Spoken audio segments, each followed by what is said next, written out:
Tu es le Dieu saint et ce qui fait la différence entre toi et tous les autres dieux et tous les autres esprits, c'est ta sainteté. Ta sainteté, ta singularité, ta sainteté, ton originalité. Oui, Père, nous reconnaissons cela. C'est pourquoi ce matin, nous sommes venus adorer le Dieu saint. Nous sommes venus célébrer le Dieu saint et écouter la parole sainte d'un Dieu saint ce matin. Bon, merci pour l'esprit de sainteté, le Saint-Esprit qui est au milieu de nous ce matin et qui reprend un parole de Dieu. Ce matin, Père, nous parlons de ta sainteté. Tu es le Dieu saint. C'est pourquoi ce matin, nous voulons rentrer dans le lieu très saint afin de recevoir ce que tu as prévu pour chacun de nous ce matin. Merci pour le chemin.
divine.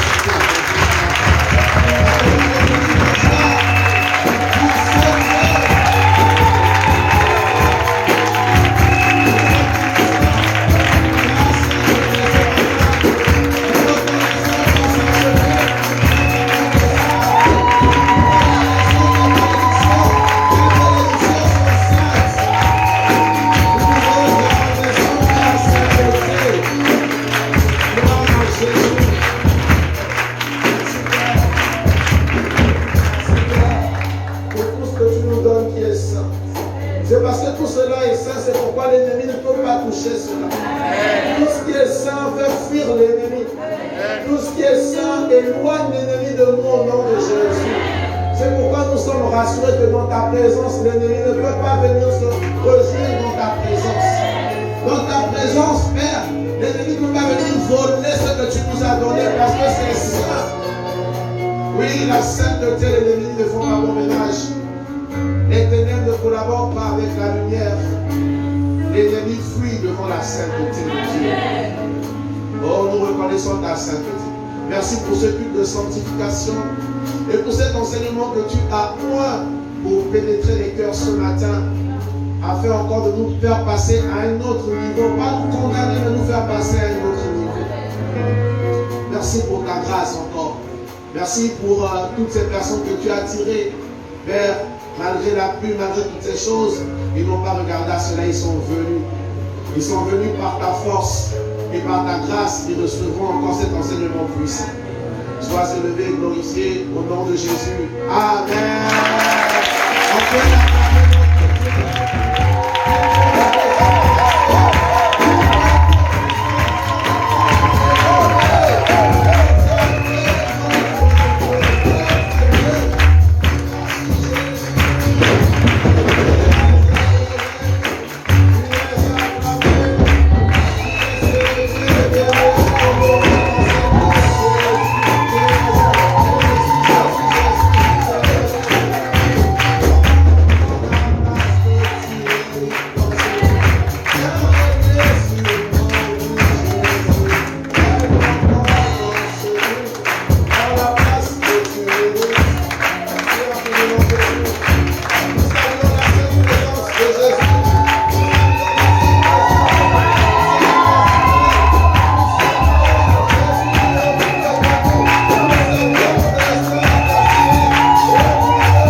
Et le Seigneur va nous parfaire pour nous utiliser dans son œuvre. Amen.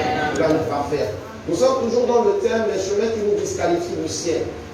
Et nous avons vu plusieurs chemins qui nous disqualifient du ciel. Et nous sommes maintenant dans les choses semblables. Et dans ces choses semblables, nous sommes inspirés de 2 Timothée 3, versets 1 à 5. 2 Timothée 3, versets 1 à 5. Pour tirer le thème de ce matin, c'est dans 2 Timothée 3, versets 1 à 5. Les cultes de sanctification sont normalement des cultes en série. Voilà. Et la série de ce matin va être intitulée Les hautains. La série de ce matin.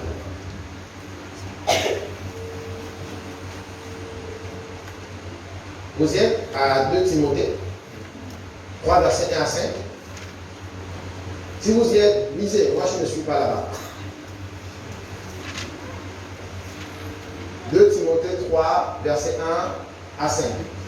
Alors, les garçons, vous écoutent. Moi, je ne suis pas là-bas. Dans les derniers jours, il y aura des temps difficiles. Oui.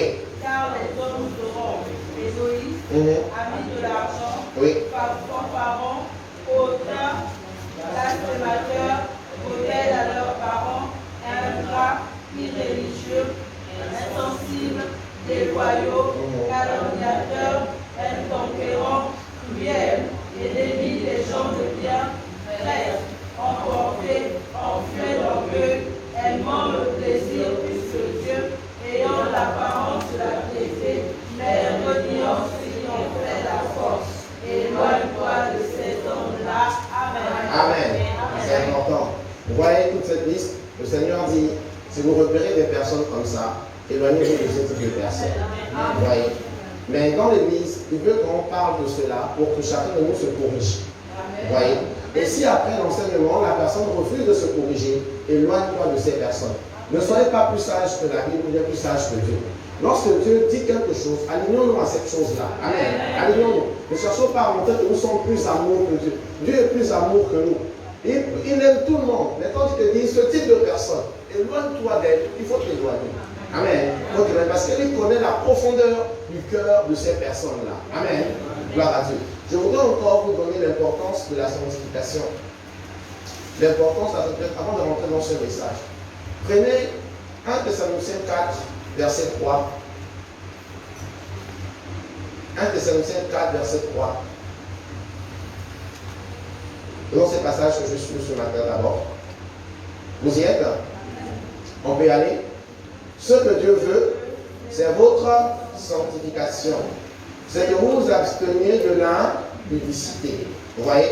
Ce que Dieu veut, c'est votre sanctification. Dieu attend quelque chose de vous. Dieu attend quelque chose de vous. Quand vous venez à l'église, cherchez à savoir ce que Dieu attend de vous. Et lorsque vous découvrez ce que Dieu attend de vous, alignez-vous rapidement à cela. Parce que lorsque vous allez le faire, Dieu prendra plaisir à répondre aussi à vos prières. Dieu prendra plaisir à intervenir dans votre vie. Parce que vous le savez très bien, quand quelqu'un te dit ce que tu veux et que la personne fait ce que tu veux, tu prends plaisir à être avec cette personne et tu prends plaisir à offrir des cadeaux à cette personne. Amen. Dieu aussi, il est comme ça. Si tu découvres ce que Dieu veut, fais-le et tu verras que Dieu prendra plaisir à marcher avec toi. Il prendra plaisir à répondre à tes prières. Il prendra plaisir à répondre quand tu cries, quand tu dis Seigneur, Dieu viendra rapidement. Parce qu'il sait que c'est une personne qui fait sa volonté. Ce que Dieu veut, c'est votre sanctification. Prenons aussi 1 Thessaloniciens 4, verset 7. Verset 7. C'est bon? C'est dans le même passage. Car Dieu ne nous a pas appelés à l'impureté, mais à la sanctification. Tu as un appel sur ta vie. Là où tu es là assis, tu as un appel sur ta vie. Dieu t'appelle à la sanctification. Tu vois, et tu cherchais ton appel, voici un premier appel dans lequel le Seigneur t'appelle. Il t'a déjà établi pour ça. Il t'appelle à vivre la sanctification. Il t'appelle à vivre cela. Donc, vivre la sanctification, c'est quitter en fait tout ce que le Seigneur te demande de quitter. Lorsque tu dis que ça, c'est pas bon, quitte ça. Là, tu es en train de vivre la sanctification. Amen. Tu es en train de vivre la sanctification. Quand on aille dans 2 Thessaloniciens 2, 2 Thessaloniciens 2,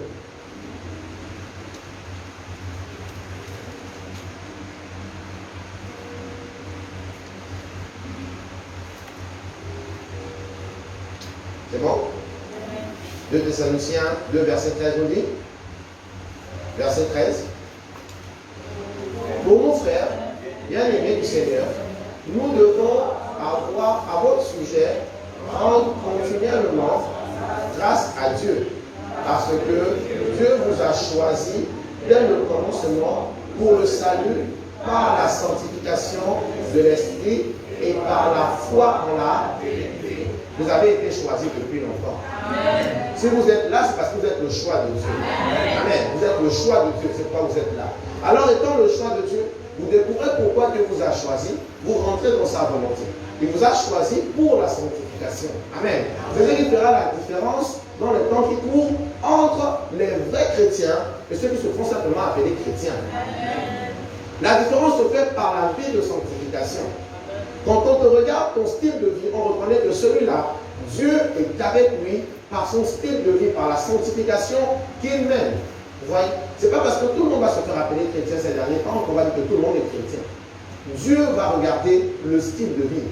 Ceux qui sont appelés pour vivre la sanctification et qui vivent la sanctification, ces personnes, Dieu prendra plaisir à marcher avec elles. Amen. C'est important. Comprenons bien cela. Prenons Hébreux 12. Hébreux 12.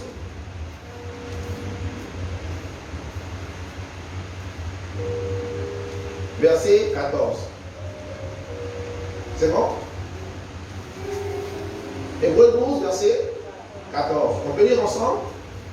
Recherchez la paix avec tous et la sanctification, sans laquelle personne ne verra le Seigneur. Reprenons ça. Recherchez la paix avec tous et sans laquelle tu vois, ami, tu peux être quelqu'un de très généreux. Tu fais du bien. Tu fais la paix autour de toi. Mais si à cela tu n'ajoutes pas la sanctification, tu ne verras pas le Seigneur. Ce n'est pas parce que tu es gentil. Ce n'est pas parce que tu es bon. Ce n'est pas parce qu'en fait autour de toi, tu rends service aux gens, tu es serviable. Dieu te dit que ok, mes œuvres parleront pour moi. Le Seigneur a dit tu peux être en paix avec tout le monde. Mais si tu n'ajoutes pas la sanctification, tu ne verras jamais Dieu. Tu vois? Donc la sanctification, c'est le chemin par excellence pour aller vers Dieu. Beaucoup de gens se trompent. Ils se disent, ma générosité, ma gentillesse, parce que je suis quelqu'un de bien, systématiquement je verrai Dieu. C'est faux. Dieu s'attend à ce que dans ta gentillesse, dans le fait que tu sois en paix avec tout le monde, tu ajoutes la sanctification. Le et met les deux ensemble. Recherche la paix plus sanctification égale à verra Dieu. Tu vois, si tu veux voir Dieu, ne sois pas que gentil, ne sois pas que bon. Il y a beaucoup de gentils là qui n'ont jamais donné leur vie à Jésus. Il y a beaucoup de païens qui sont très généreux, très gentils, qui n'ont jamais donné leur vie à Jésus. Mais ils ne verront pas Dieu. Désolé de leur dire, mais c'est la vérité. Ils ne verront pas Dieu. Dieu ne répond pas à la gentillesse. Dieu répond à la gentillesse et la sanctification. Amen. Donc vraiment, chers frères et sœurs, tu es bien enseigné pour savoir comment marcher aujourd'hui. Ne cherche pas simplement à être gentil. Ne cherche pas simplement à être serviable. Ne cherche pas simplement à être disponible pour les gens, faire du bien à ces personnes. Fais aussi ce que Dieu attend de toi. Est-ce que tu comprends? Amen. Fais aussi ce que Dieu attend de toi. Ce que Dieu veut pour chacun de nous, c'est que nous puissions vivre la sanctification. Vous voyez? Rechercher la paix avec tous, c'est en fait ce que nous voulons nous tous, être en paix avec tout le monde, être bien, être courtois, être gentil, vraiment être serviable. Ça c'est bien pour nous, ça nous fait plaisir à nous. Parce qu'on va parler de nous, oh l'homme est gentil, oh, la femme est gentille, elle est très serviable, oh vraiment. Mais après ça, que dit Dieu de toi? Que dit Dieu de toi? Un témoignage a été fait d'une jeune fille chrétienne qui a eu la grâce d'être enlevée par Jésus. Elle était vivante, elle dormait, et puis Christ est venu la prier, il lui a dit, allons, on va visiter le ciel. Ils sont allés, ils ont visité le ciel, c'était tellement magnifique. Tellement magnifique. Et à un moment donné, elle dit à Jésus, Jésus, je veux voir quelqu'un au ciel. Jésus dit qui? Elle dit, ma grand-mère. Et du coup, elle voit le visage de Jésus qui s'attriste. Elle dit, mais Seigneur, pourquoi êtes-vous triste? Il dit, je suis désolé de te montrer là où elle se trouve. Il a montré sa grand-mère en enfer, dans le feu ardent. Elle dit, mais Jésus, c'est pas possible. Cette femme, elle était gentille. Elle faisait tous les dimanches soirs les gâteaux. Elle donnait la nourriture aux pauvres. Elle allait, faisait des œuvres caritatives. Elle était tellement gentille, cette femme. Qu'est-ce qu'elle fait là-bas? Jésus a dit, mais désolé, le fait qu'elle m'a accepté sur la terre, elle n'a pas vécu comme Dieu a voulu qu'elle vive. Dieu ne veut pas seulement que tu sois gentil. Il veut que tu mettes aussi en pratique ce qu'il attend de toi. Tu vois? Il veut que tu mettes aussi en pratique ce qu'il attend de toi. Parce que la gentillesse, c'est un code moral, c'est un code comportemental qu'on peut avoir avec les gens. Mais au-delà de ça, Dieu attend quelque chose de nous. Découvre la volonté de Dieu pour ta vie au nom de Jésus. Amen. Et marche selon ça. Amen. Et devant Dieu, tu seras vraiment récompensé. Et quand elle est venue, elle s'est mise à pleurer. Elle a fait ce témoignage, elle a dit vraiment, chers frères et sœurs, ce n'est pas la gentillesse qui sauve. Ce n'est pas être charitable qui sauve. Ce qui sauve, c'est d'ajouter Jésus dans ça. C'est d'ajouter Jésus dans ça, de l'accepter comme Seigneur et Sauveur. Et de mener une vie purement ce Dieu-là. Si tu as dit que Jésus est ton Seigneur, c'est qu'il est celui-là qui dirige ta vie. Un Seigneur dirige la vie. Un Seigneur te donne comment marcher. Un Seigneur te dit ce qu'il faut faire. Et tu es soumis au Seigneur. Amen. C'est important. Ne dis pas que Jésus est ton Seigneur, mais tu ne fais rien de ce qu'il te dit. Il n'est pas ton Seigneur. Et tu te moques de lui. Mais Jésus a clairement dit, celui qui se moquera de moi, je me moquerai aussi de lui. Amen. Alors ce matin, ce que Dieu veut, c'est notre sanctification. Et cette sanctification te permettra de garder les bénédictions de Dieu. Vous savez, Dieu sait qu'il te donne les saints. Sa bénédiction est sainte. Donc quand elle vient avec la sainteté. Et elle cherche en toi le moyen de s'agripper dans ta vie. C'est que quand on veut que la bénédiction s'enracine, c'est parce que tu mènes une vie de sainteté. C'est que quand on veut que la guérison s'enracine en toi, c'est parce que tu mènes une vie de sainteté. C'est que quand on veut que la prospérité s'enracine en toi, c'est parce que tu mènes une vie de sainteté. Tu vis la sanctification. Vous voyez, c'est important. Vous voyez, c'est un peu comme l'huile et l'eau. Si on met l'huile dans l'eau, vous allez voir, l'huile va planer, va flotter là. D'accord? Ça va flotter. Pourquoi? Ça n'arrive pas à se mélanger. Parce que ce n'est pas la même nature. Ce n'est pas la même nature. Quand Dieu te donne la bénédiction, cette bénédiction est semblable à l'eau. Et quand l'eau arrive, l'eau veut trouver en fait une nature semblable à elle. Des vignes d'eau doivent couler de toi. Et ça se mêle et ça produit la bénédiction d'abondance. Mais si toi, tu es huile et il met l'eau dessus, tu ne pourras pas t'inviter correctement avec cette bénédiction. Et tu auras l'impression que Dieu ne t'a pas béni. Or, c'est pour t'a béni. Mais la nature dans laquelle tu te trouves ne te permet pas de jouir de cette bénédiction. Amen. Ce matin, comprends l'importance de la sanctification. Elle est tellement importante pour que les traces de Dieu puissent s'enraciner en toi et produire des fruits en abondance. Amen. Quelqu'un avec moi ce matin? Amen. Gloire à Dieu. Soyons abondamment. Alors, nous allons rentrer dans l'enseignement de ce matin. Maintenant que tu connais l'importance de la sanctification, voyons pourquoi le Seigneur demande à ceux que nous puissions nous éloigner des personnes hautaines. Les hautains, il faut s'en éloigner. Alors, il peut arriver dans l'église que parmi nous, il y ait des hautains. Parce que, en venant du monde, nous venons avec toutes nos tares devant le Seigneur. Et nous les présentons au Seigneur. Le Seigneur te dit que ça, on qualifie ça comme ça dans mon royaume. Tu dis, ah bon Seigneur, c'est comme ça que tu appelles ça dans ton royaume? D'accord, je vais changer ça. Parce que c'est mauvais, tu vois. Parce que dans le monde, tu peux avoir l'impression qu'être hautain, c'est une bonne chose. Mais le Seigneur te dit que dans son royaume, c'est mauvais. Et tu reconnais que c'est mauvais et puis tu enlèves ça de ta vie. Amen. Donc voyons pourquoi aujourd'hui, les hautains sont des personnes, tu dois changer si elles sont dans l'église, et sont des personnes pour lesquelles vous devez vous éloigner si elles sont dehors, qu'elles n'ont pas donné leur vie à Jésus. Si vous croisez des hautains dans votre vie, là-bas dehors, éloignez-vous si elles n'ont pas donné leur vie à Jésus. Mais si elles ont donné leur vie à Jésus, faites-leur comprendre que ça, c'est un mauvais comportement. Il faudrait changer ça. Amen. Parce que c'est aussi de la sanctification. Changer le comportement, c'est aussi la sanctification. Amen. Alors, donc, il arrive parfois dans nos vies d'avoir certaines attitudes que nous pensons normales.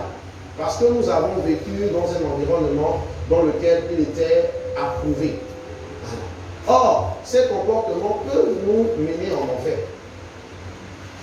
Parmi ces comportements, il y a l'authenticité ou l'authenterie.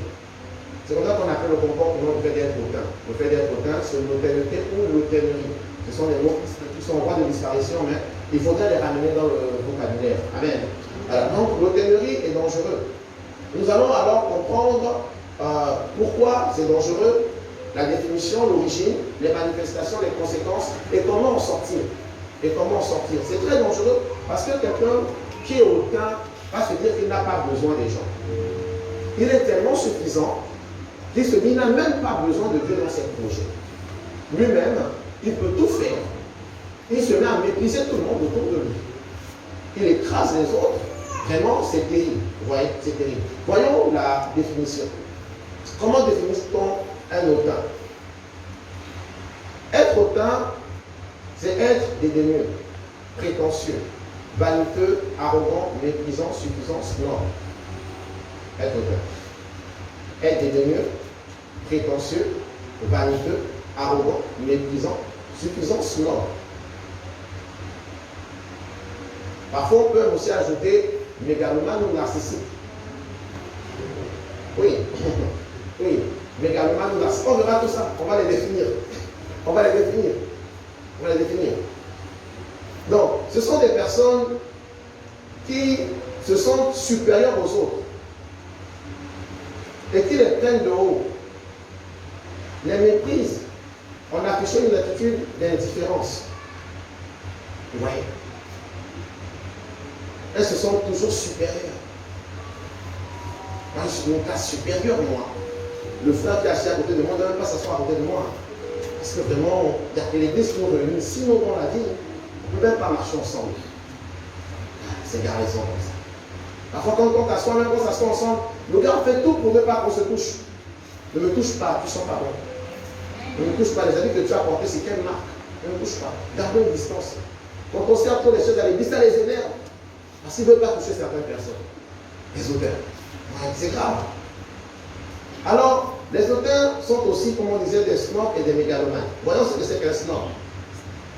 Un snob, c'est-à-dire une personne qui fait preuve de snobisme, cherche à se distinguer du commun des frères et sœurs, désirait appartenir à une élite. Le snob tend à reproduire le comportement de la classe sociale qu'il trouve supérieure. Il imite les signes distinctifs de cette classe, qu'il s'agisse de la langue, du langage, du goût, du mot, des habitudes de vie. Il traite avec mépris ce qu'il considère comme ses inférieurs. Le snob. Donc le gars, quand vous êtes là, il va expliquer des attitudes pour vraiment être différentes. Voilà. Pour être vraiment différent de vous. Lorsqu'on est en train d'adorer, adorons le roi des rois, Dieu tout-puissant. L'auteur, dans son attitude de snobisme,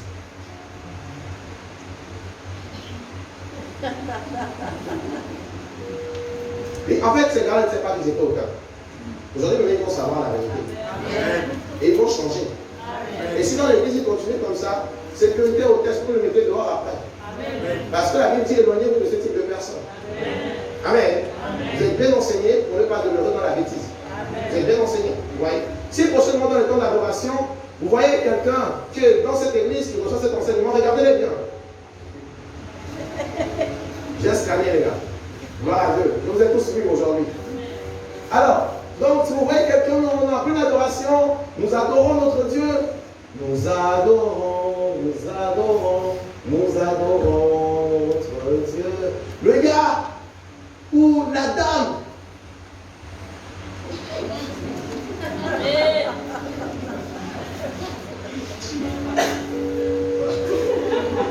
C'est là où tu penses à manger tes ongles.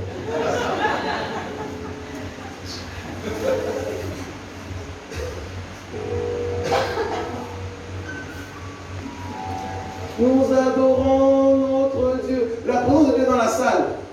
Quelqu'un fait. Ah, quelqu'un est saisi.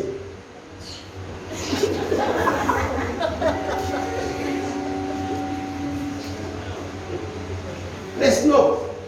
Il y a pas une chaise. Alors, donnez-moi une chaise. Donnez-moi une chaise. Il faut bien enseigner l'église. Parce que parfois, la présence de Dieu est irritée à cause de tout ça là. Et après, on se dit, mais pourquoi je ne suis pas touché? Parce qu'on est hautain. En plein culte. En plein culte. Vous allez ouvrir vos Bibles dans 1 Thessaloniciens 2, versets 5 à 6.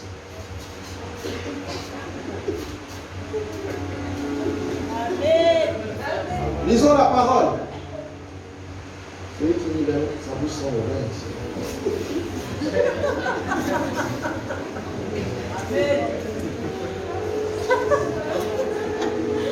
Rendons grâce à Dieu pour la parole.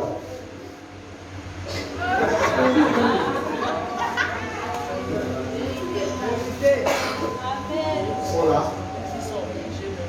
Et le gars, quand on dit, mais bon, le culte est fini, faisons les saints baisers. Ils n'ont pas le parfum sur les joues, sur les amis. Le gars, il a vite pris la tangente. Les snobs et les auteurs. Non, moi je ne peux pas toucher tout le monde. Ma peau est trop sensible. Quand je fais les bisous, ça fait des irritations. Ah bon? La Bible demande de faire les saints baisers, toi tu fais les irritations.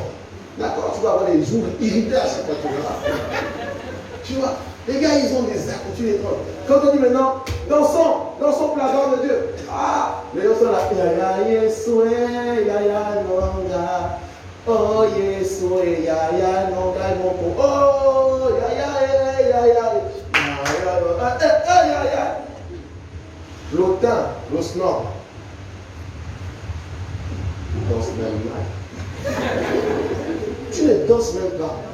Mais tu trouves quand même l'occasion de parler de quelqu'un qui est en train de danser. Tu es dangereux. Tu es dangereux. Quelqu'un qui est en train de danser. Toi, tu es là, tu ne danses pas. Et quand tu lui poses la question, pourquoi tu ne danses pas? Non, je n'ai pas l'habitude de danser, je suis très honteux. Parce que pour lui, sa classe sociale ne danse pas comme ça en fait. Non, je suis très honteux, moi, je suis honteux.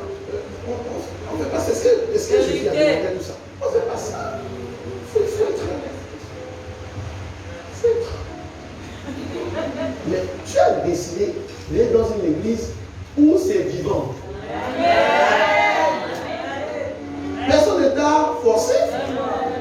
Tu as fait le choix d'être là. Par conséquent, tu t'adaptes à la manière dont les choses sont faites. Si tu veux, c'est à côté. Tu traverses, c'est à côté. On ne te refuse pas d'aller là-bas. Vraiment, on ne te refuse pas. Mais si tu as décidé de venir dans une église où on vit la gloire de Dieu, on vit le vivant de Christ.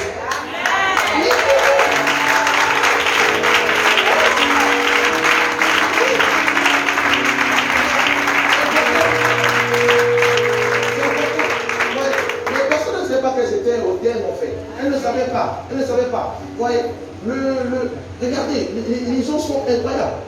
Le pasteur est en train de parler. Elle va, ou bien quelqu'un qui est élevé en autorité parle. La personne, quand elle s'assoit, c'est vraiment une certaine désinvolture. Sur le plan de la communication gestuelle, quand quelqu'un s'assoit, il se met comme ça, spirituellement, il est braqué. C'est qu'il est fermé à tout ce que tu dis. Il s'oppose même à ce que tu es en train de dire. Les gens ne savent pas ce que signifie ça en fait. Or, intérieurement, sur le plan spirituel, la personne est braquée. Elle refuse ce que tu dis. Elle fait semblant de bouger la tête comme ça, mais c'est faux. Son cœur n'est pas avec toi. Vous voyez, les gens ne savent pas qu'en fait les gestes parlent, l'attitude parle. Quelqu'un avec laquelle tu parles, elle croise les pieds comme ça. Elle est fermée, elle te dit en fait, sur le plan spirituel, elle te dit, je suis fermé à ce que tu es en train de dire. Tu vois, il faut comprendre ça. Ça veut dire clairement, regarde les pieds de ton voisin. Regarde les pieds de ton voisin. Bon, tu comprends depuis là ce matin, il fait semblant d'être là, mais en fait, depuis, il est fermé. Les gars, c'est important de connaître ce langage corporel. Moi, c'est pourquoi, en fait, il est difficile de m'avoir. Tout langage corporel, je l'ai étudié. Quand quelqu'un parle avec moi, il tient une position, je sais qu'il est en train de mentir. Quand il tient telle position, je sais que la personne n'est pas avec moi. Donc elle peut venir faire ses pleurs là, pasteur, on est ensemble. Mais je connais déjà où te positionner. Je sais déjà. Parce que tout ça, j'ai étudié, le Seigneur m'a révélé et j'ai testé, c'est la vérité. C'est la vérité. Vous voyez, c'est la vérité. Et ces personnes-là, elles sont côté, mais elles ne le savent pas. Ouais. Il faut changer son nom de Jésus. Si tu es dans l'église, il faut changer son nom de Jésus. Si tu es né de nouveau, tu es chrétien, tu es venu tel que tu étais, gloire à Dieu, mais après il faut que Dieu te change pour pouvoir t'utiliser. Amen. Amen. Pour qu'il t'utilise. Dieu t'accepte tel que tu es, mais il ne t'utilisera jamais tel que tu es. Il doit te changer. Amen. Il doit te changer. Il t'accepte tel que tu es, il ne va jamais t'utiliser tel que tu es. Il va te changer. Quelqu'un avec moi ce matin? Gloire à Dieu. Gloire à Dieu. Est-ce que tu as vu ton voisin? Tu sais maintenant comment le qualifier? Non, c'est un bon frère. C'est une bonne soeur. Elle est là ce matin. Dieu la délivre au nom de Jésus. Alors, maintenant, comment définit-on les mégalomanes atteints de la mégalomanie? Qui sont des hautains aussi. Les personnes mégalomanes pensent que tout leur est dû. Ils estiment qu'ils peuvent faire tout ce qu'ils veulent et que leurs désirs doivent être toujours satisfaits. Les contrarier peut entraîner des crises. Les personnes de son entourage sont à sa disposition. Les personnes mégalomanes manquent d'empathie, en fait de sympathie avec les autres. Ils sont tellement centrés sur eux-mêmes qu'ils ne font pas attention aux sentiments des autres. Les personnes mégalomanes, vous voyez, elles sont tellement là. Ce sont des personnes qui utilisent, moi, tout m'est dû. Tout ce qui est là m'appartient. Je suis normalement, quand la personne mégalomane, elle est placée au fond de la salle, elle est énervée. Tout le culte ne suit plus. Elle dit, moi, tout m'appartient. On aurait dû me placer au premier rang. Ceux atteints de la mégalomanie, ils sont hautains. Vous voyez, ils sont là, ils sont vraiment pour eux. Quand quelqu'un a quelque chose de plus grand que ça, les énerve. Quand quelqu'un est mieux habillé que ça, les énerve. Si une personne a une meilleure voiture que ces personnes-là, ça les énerve. Amen. Ça les énerve. Pour eux, ils estiment que tout ce qui est bon est à eux. Tout ce qui est bon. Et c'est tout ce qu'eux ils disent, ils font qui est bon. Pour les autres, là, c'est zéro. Amen. Vous voyez, ce sont des personnes hautaines. Ce sont des personnes en fait qui quasiment refusent les conseils. Tu vas conseiller à dire non, laisse-moi tes conseils là. Laisse-moi tes conseils. Tu apportes même la Bible, tu dis mon frère, tu es chrétien, je te conseille sur la base de la Bible. Ah, la Bible c'est quoi? Laisse-moi ça. Moi aussi j'ai ma tête. Vous voyez, si tu es dans ça, sois délivré au nom de Jésus. Dieu en parle parce qu'il faut qu'on change au nom de Jésus. Amen. On va changer. Vous voyez? Et ces personnes-là sont très difficiles à vivre. Parce qu'elle veut que quand elle rit, c'est son nom que tu ris. Quand elle pleure, tu dois pleurer avec elle. Le jour où elle rit, tu pleures, ça les énerve. Le jour où elle pleure et tu ris, là c'est encore plus grave. Voilà, c'est grave. Vous voyez, c'est grave. Voilà. Ces personnes-là, c'est ce qu'elles aiment, tu dois aimer ça. Si tu n'aimes pas ça, tu es leur ennemi. Tu dois manger la même nourriture que moi. Si tu me manges, parce qu'on ne peut pas marcher ensemble. On est incompatibles. C'est comme ça qu'il rate beaucoup les mariages. On est incompatibles. Lui mange le riz, moi je mange le manioc. Non, on ne peut pas marcher ensemble. Pour ça seulement. Pour ça seulement. Non, moi je vois l'eau et on lui voit l'eau de la pompe.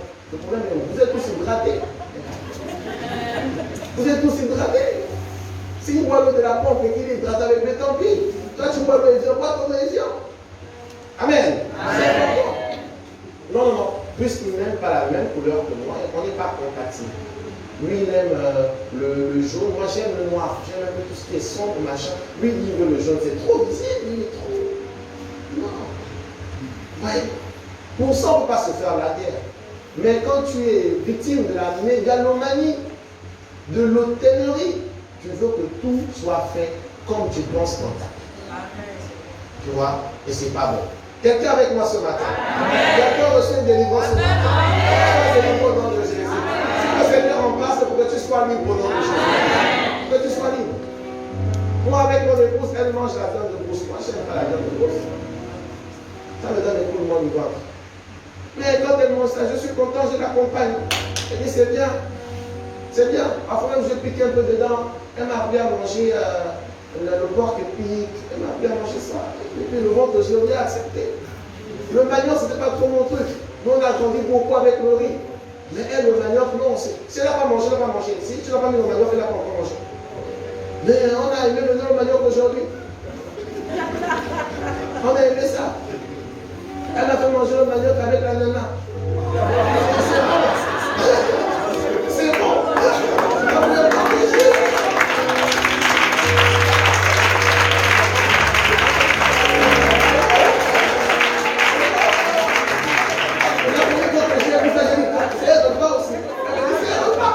Il a eu un problème, j'ai dit à moi. J'ai mangé.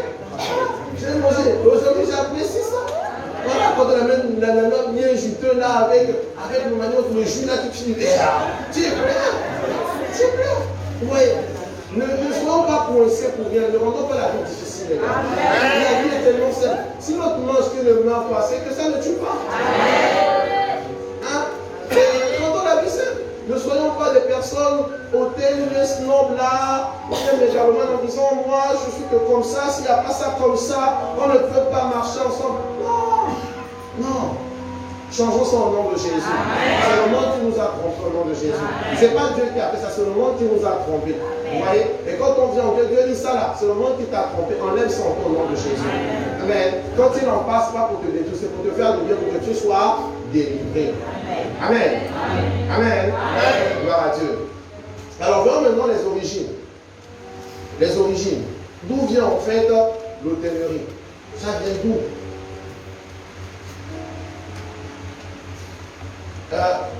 La première origine, c'est le fait d'avoir vécu une éducation stricte, où il fallait toujours exceller pour être récompensé.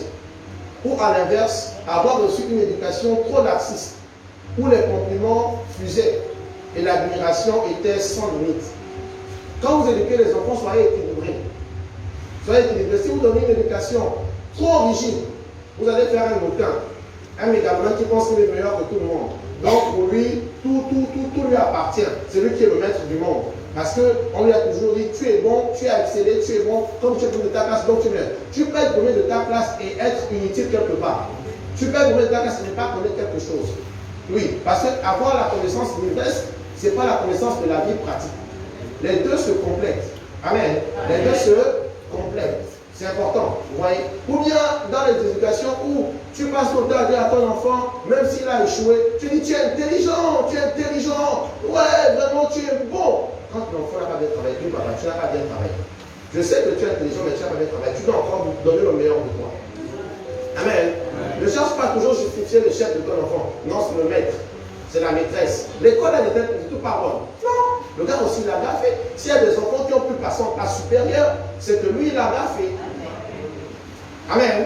Et il faut le lui dire pour qu'il soit équilibré. Qu'il soit équilibré.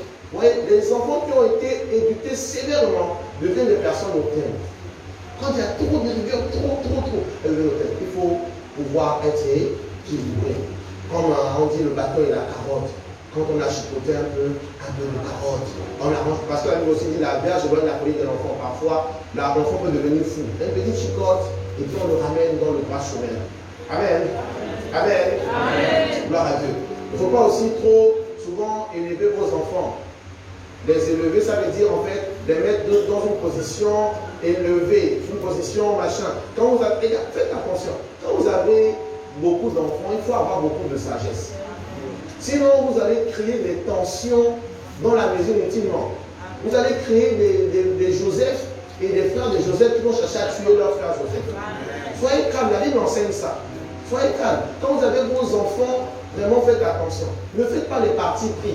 Moi, mon enfant c'est tel. Mais tu es en train de produire en fait l'hôtellerie dans la vie de cet enfant. Que je suis le plus apprécié de papa, je suis le plus apprécié de maman. Donc ici, je fais ce que je veux. Ah mais le jour où ça fait dans la tête de cet enfant, tu l'as perdu. Hein? Tu l'as perdu.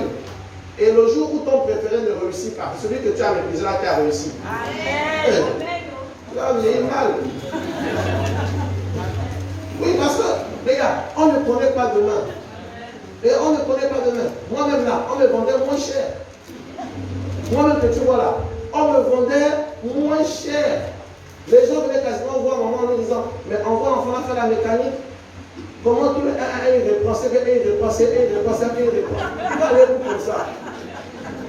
Il va aller où? Moi aujourd'hui, quasiment, de tous mes frères, Dieu m'a fait la grâce d'être le meilleur. Oui, je les ai tous dépassés par la grâce de Dieu. J'ai eu des diplômes que personne n'a eu, j'ai toutes des fonctions que personne n'a eu. Vous voyez? Mais or, au début, on ne pouvait pas me donner cette étiquette-là. On me voyait vraiment comme ça fait rien. Un mécanicien, un chargeur de taxi, les gars. Non, mais papa, je connais. On me dit non, on va chercher le taxi à la gare routière parce que toi, on ne sait pas où tu iras. Tu vois? On ne sait pas. Oui, les gars. Vous voyez, mais aujourd'hui, Dieu a fait la grâce. Vous voyez, maintenant, si à cette période-là, cette homme-là disait non, le gars là, c'est un échoué, c'est un raté. Quelle préférait les autres? Aujourd'hui, elle allait avoir quoi? 0, hein?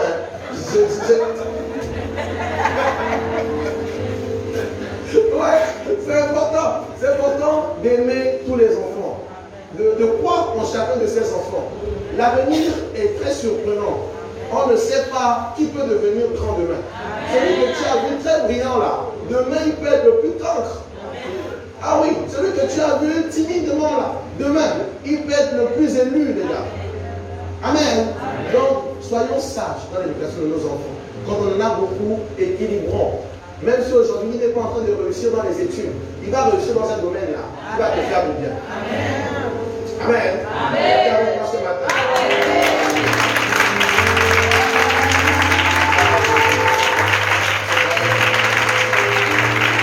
Alors, on a une autre origine, c'est un manque d'estime de soi. Les gens qui ont un manque d'estime de soi là. Et ce manque d'estime de soi fait perdre les moyens au moindre échec. Quelqu'un qui, à chaque fois, quand il échoue, bien qu'il rate la cible, vraiment il perd la confiance en lui. Cette personne plus tard deviendra hôtel. Même si tu n'as pas réussi quelque part, ça ne sert à rien de perdre la confiance en soi. Dis-toi, si je n'ai pas réussi aujourd'hui, c'est que j'ai quelque chose à apprendre qui me fera réussir demain. Oui. Donc, je cherche à apprendre ce qui m'a fait échouer. Je cherche à comprendre ce qui a fait que je n'atteigne pas la cible. Et une fois que j'aurai corrigé ça, je pourrai aller très loin dans ma vie. Amen. Je pourrai aller très loin. Donc, ces personnes, pour cacher cette fragilité, les auteurs font croire aux autres qu'ils sont sûrs d'eux et bons dans tout. Ce manque d'estime se trouve aussi dans le fait qu'ils envient les personnes qu'ils jugent secrètement mieux qu'eux. Voyez. Donc attention, parfois il y a des gens là qui aiment faire la guerre aux autres. Ce n'est pas parce qu'en fait il y a un problème, c'est parce qu'ils sentent que tu es mieux qu'eux en fait. Tu es mieux qu'eux. Et comme ils savent ça, ils vont tout faire pour chercher à te détruire. Amen. Ils vont tout faire pour chercher à te créer des problèmes. Mais toi, comprends qui ils sont. Dans les entreprises, il y a beaucoup ça. Dans le milieu professionnel, il y a ça énormément. Et tu connaîtras aujourd'hui comment les sont des auteurs qui vraiment, au fond, savent te faire quelque chose de mieux qu'eux. Au lieu de venir demander gentiment, apprends-moi ça, ils vont chercher à te dénigrer, à te mépriser. Toi, ne suis pas leur tendance. Amen. Ne suis pas leur tendance. Même dans l'église, attention, même dans l'église, il y a des personnes parfois têtues qui ne veulent pas comprendre l'enseignement que tu as donné. Ils vont chercher à te décourager. Ils vont chercher à vouloir te faire changer d'église. Ils vont chercher à te raconter des choses qui parfois ne sont même pas vraies. Si tu les écoutes, tu es en train de perdre ta destinée. Et beaucoup dans l'église se sont perdus comme ça. On est venu, on les a raconté des choses. Oh, l'église là, ils travaillent avec Mami Wata, Mami Wata. Tu dis, ah! Et les gars aussi ont cru, ils sont partis. Aujourd'hui, ils cherchent comment revenir, mais la honte les tue. Vous voyez? Soyez prudents. Vraiment, soyez prudents. Dieu peut bénir quelqu'un au-delà de ce que les gens peuvent construire. La richesse n'est pas forcément du diable ou bien des sacrifices. Dieu a aussi une richesse pure, une richesse sainte qu'il peut te donner. Oui. Dieu aussi a un succès pur qu'il peut te donner.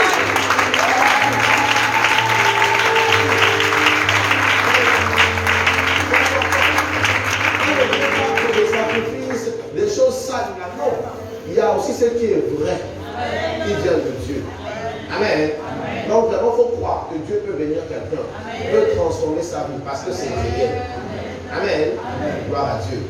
Donc, la troisième origine qui fait naître l'autellerie, c'est un traumatisme subi dans le passé. Abus, agression, trahison. L'autellerie est alors un mécanisme de défense pour ne pas être détruit une nouvelle fois.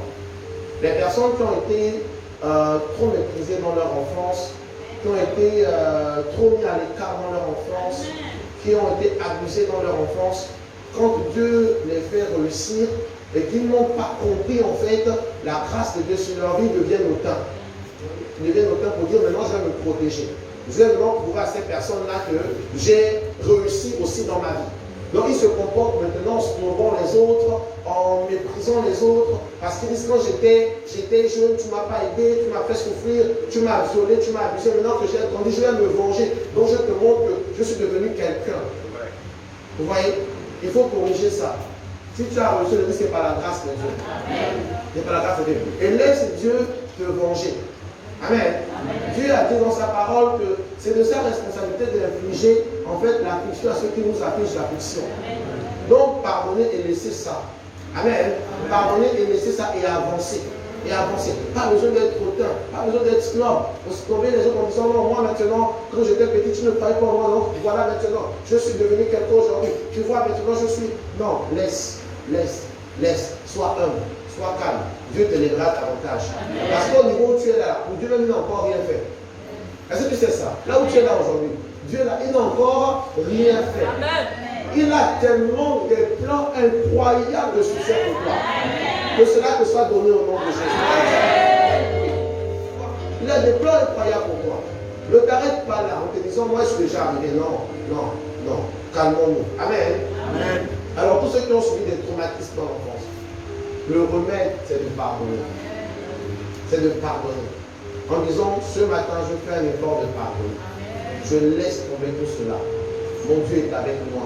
Lui seul rendra justice. Lui seul me vengera. Mais moi je libère mon cœur et j'avance. Amen. Gloire à Dieu.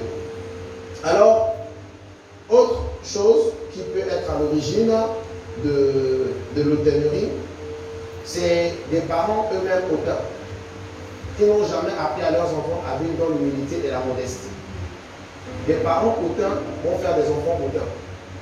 Oui, parce que comme on le dit, un lion ne donne pas naissance à des chats. Voilà, il donne naissance à des lions. Si tu es hautain, tu feras naître des enfants hautains. C'est pourquoi il faut apprendre les enfants à vivre dans l'humilité et la modestie. Même si Dieu te fait la grâce d'avoir beaucoup d'argent, te fait la grâce d'avoir des très très grandes choses, mais apprends ces enfants-là à vivre dans l'humilité et la modestie. Apprends à ces enfants-là, tu vois. Parfois c'est important. Tu vas acheter quelque chose à mon boîte pour l'enfant. Et tu lui dis de porter. Tout le temps l'emmener dans les grands magasins, tu es en train de créer un hautain. Tout le temps en train de lui dire non, ça on ne mange pas, ça c'est pour les pauvres. Il y a des parents comme ça. Non, ça on ne mange pas, ça c'est pour les pauvres. Pour la galette au chocolat, ne mange pas ça. Non, on va manger le Nutella avec le poisson. Tu vois? Non. Le saucisson là, on ne touche pas ça. Ça c'est un saucisson de basse classe, de basse gamme. Alors on va chercher le saucisson. Les gars, sur le saucisson, l'enfant ne connaît pas ça. C'est vous qui faites mettre ça dans la tête de l'enfant. L'enfant, quand tu lui as donné pour manger là, il mange. C'est vous qui faites mettre ça dans la tête de l'enfant. Non, ça là, c'est la chaussure moins chère au marché. Moi, je ne porte pas ça. Il ne faut pas faire. Non, on ne peut pas porter des choses comme ça. Non, c'est Gucci, Gucci, Gabana, Igateka, encore.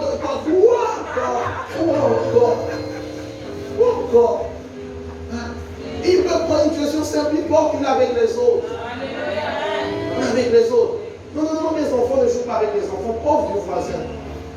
Nous, on doit aller dans un parc de nation, un parc quoi? Un parc, on va aller dans le parc là-bas, il y a des enfants de machin. Et là, non. Apprenez l'enfant à être seul. Apprenez l'enfant à vivre avec tout le monde. Parce que demain, tu ne ferais pas ça comme ami. Cet enfant ne restera pas tout le temps avec toi. Vous n'avez jamais observé les enfants qui sont souvent éduqués comme ça là. Et quand ils grandissent, son meilleur ami c'est un bangano.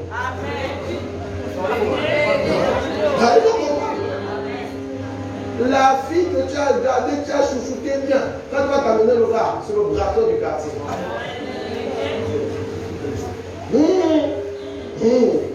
Regarde, soyons prudents.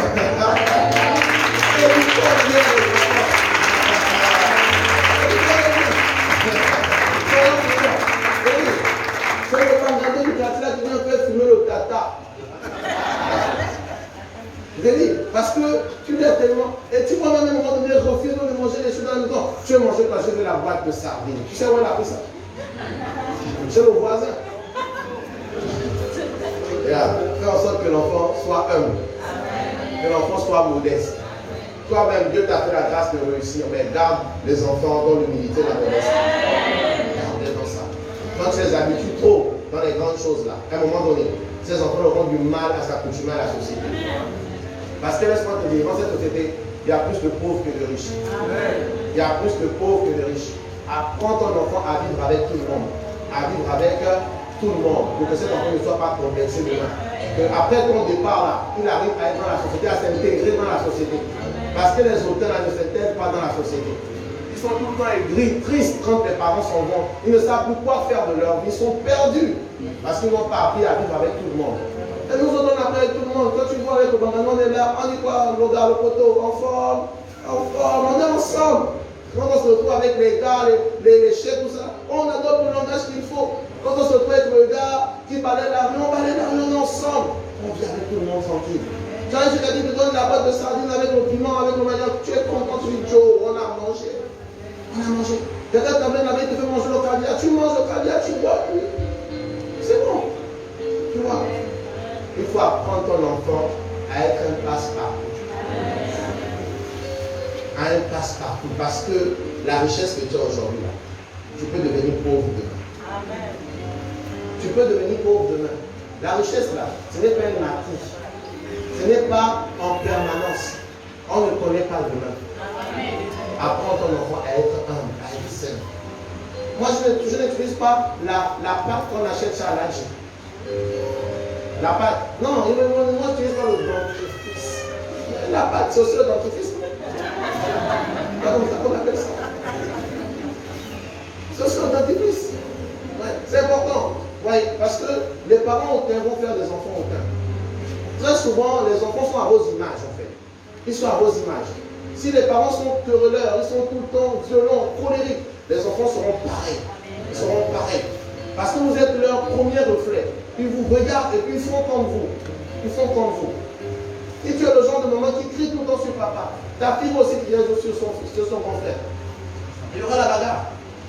Et tu lui poseras la question. Souvent les gars, ce qui est étonnant, c'est que les parents posent souvent la question à l'enfant. Tu as appris ça où? Écoutez, tu as appris ça où? L'enfant, parce que le sage ne te répond pas. Tu laisses ça comme ça. Quand tu vois son regard, tu sens qu'il est en train de te dire, maman, tu sais où j'ai appris ça? Ouais, c'est important. Regarde, montrons le bon exemple. Amen. Montrons le bon exemple. Et si nous sommes dans ça, sortons de ça.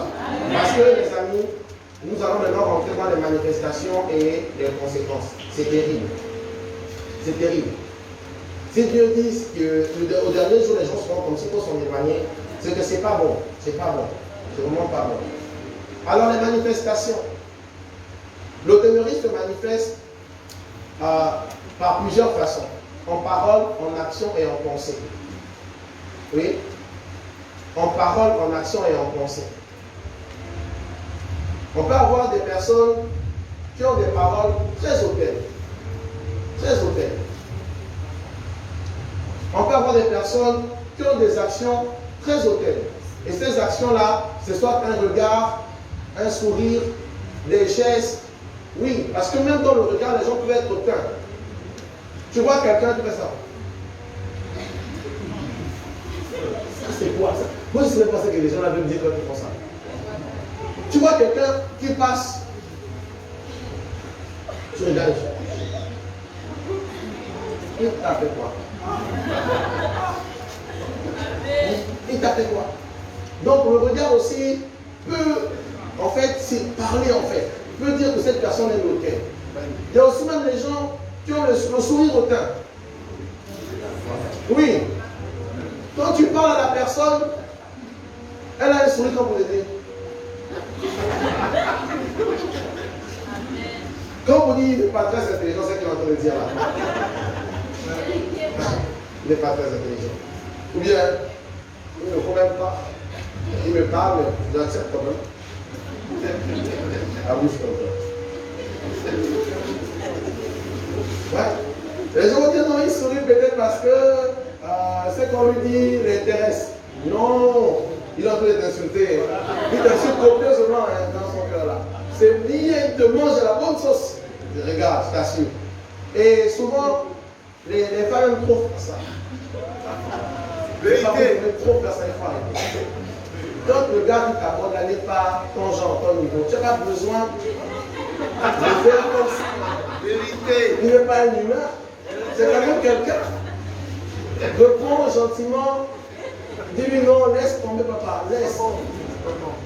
C'est pas, tu t'abordes. Alors tu peux d'abord venir. Viens. La personne t'aborde. Là c'est moi, la femme. J'ai passé de bouquet. Donc, fais comme si je me draguais. C'est moi, la femme.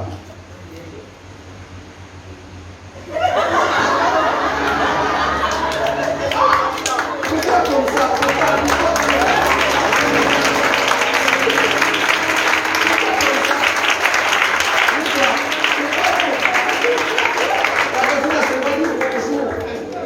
C'est mon bonjour, tu réponds sur bonjour. Peut-être que tu veux un renseignement.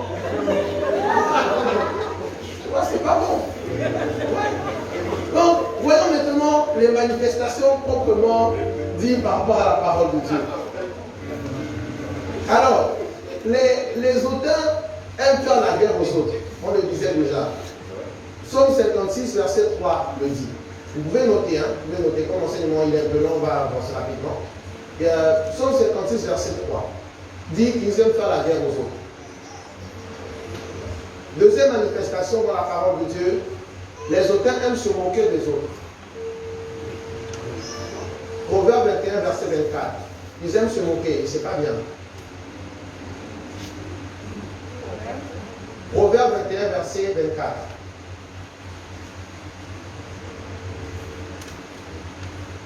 Les auteurs admirent les autres par motif d'intérêt. S'ils n'ont rien à gagner avec eux, ils ne t'admirent pas. Ils t'admirent parce qu'ils veulent gagner quelque chose avec toi. C'est vrai, c'est vrai. Donc, quand tu sens que tu l'intéresses, tu as un bon truc pour lui là. Oh, le djadji, le papa danse, le boss, le danse.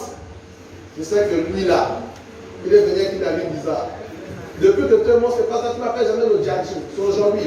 Tu veux quoi? Tu veux quoi? Tu vois? Il croise une fille, quand tu commences à admirer trop la fille, trop la sœur. Il y a des choses. Ils les admirent que par motif d'intérêt. Vous pouvez voir ça dans Jude 1, verset 16. À voir à la maison. Hein? Jude 1, verset 16. Les auteurs sont impatients. Comme Jude 1. Pas juge, hein? Jude 1. C'est dans le Nouveau Testament. Jude 1, verset 16. Les auteurs sont impatients. Quelqu'un veut trop vite devenir grand. Veut trop vite devenir riche. Veut trop avoir des grandes choses rapidement. Pour lui, ce qui l'importe, c'est vraiment avoir. Pour concurrencer, pour montrer que j'ai, pour prouver que j'ai. Non, tu es autant et c'est pas bon. C'est pas bon. C'est pas bon. Il faut être patient. Il faut être patient. Dieu donne chaque chose en son temps. Et il te prépare pour te donner la chose. Amen. Si tu n'es pas préparé que tu obtiens la chose, ça va devenir un poison pour ta vie.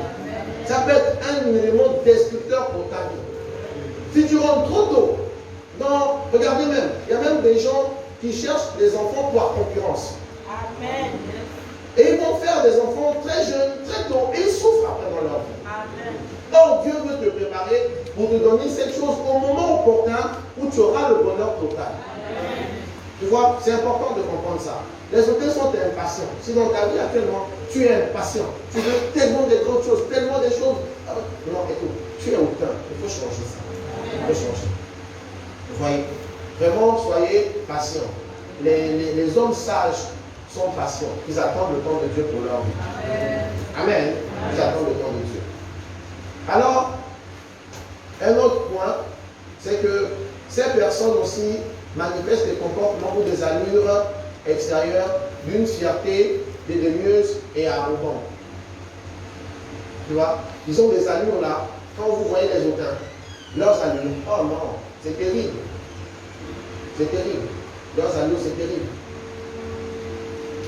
Au nom de Jésus, toi qui es venu avec une douleur maintenant, donc ton corps soit libéré au nom de Jésus. Je parle de quelqu'un qui souffre au niveau du dos, poitrine. Et l'ennemi, je ai posé la question hier au Seigneur, pourquoi ces derniers temps, il y a ce type de douleur-là? Il dit parce qu'en fait, l'ennemi est en train d'affliger les personnes avec des mauvaises pensées. Et ces mauvaises pensées attaquent leur cœur, attaquent en fait, mettent des charges émotionnelles sur leur corps, au niveau des dos, des jambes. Donc, ils sont vraiment attaqués. Et au niveau du cœur, il m'a montré comme un serpent qui vient à chaque fois mordre le cœur et qui injecte le venin pour créer en fait des tensions, des pressions, des maladies. Soit délivré au nom de Jésus. Je reprimande l'action de l'ennemi sur ta vie ce matin. Et je lui ordonne de libérer complètement le nom de Jésus. Le sang de Jésus te couvre et tu es complètement guéri au nom de Jésus. Donc ces personnes qui sont hautaines, elles ont des allures vraiment de fierté. Il faut être fier, mais quand ta fierté devient excessive, ou bien devient trop arrogante, c'est pas bien. Là, tu es dans, en fait, l'hautainerie. Tu deviens hautain. Tu peux être content, je suis content que cela marche avec moi, je suis bien content. Voilà, vraiment, je rends grâce à Dieu. Mais non, si tout le temps, tu fais le mal, tu vis avec, c'est pas bon. Ouais. Et ça, souvent, ça arrive, j'ai constaté ça avec les nouveaux mariés. Les nouveaux mariés. Oh. Quand ils se marient, la barbe qui porte le doigt ne reste plus comme ça. On est là naturellement comme ça. Quand on veut faire un mouvement, moi avant tu parlais même pas comme ça. Avant tu parlais bien. Maintenant quand tu as moi,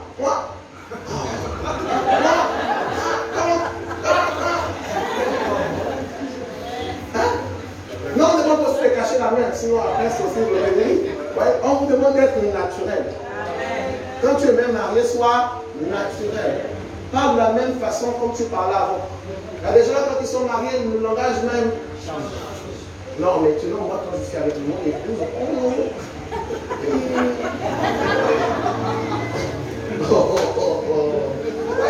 non, soyons seuls. Amen. Amen. Alors, ces personnes hautaines aussi ne reconnaissent jamais leur temps. Quand tu es hautaine, tu ne reconnais jamais ton temps. Jamais ton temps. Si tu es comme ça aujourd'hui, c'est pas que j'ai trouvé avec toi. Je suis en train de te dire la vérité. Amen. Je te dis la vérité pour qu'on change au nom de Jésus. Parce que personne en fait n'est parfait. À un moment donné, on va faire des erreurs, vous savez. Et quand on fait des erreurs, quand on te reprend, dis merci, tu m'aimes. Quelqu'un qui te fait des reproches, en fait, il te fait constater tes défauts. La personne t'aime. Elle t'aime, tu dis merci beaucoup.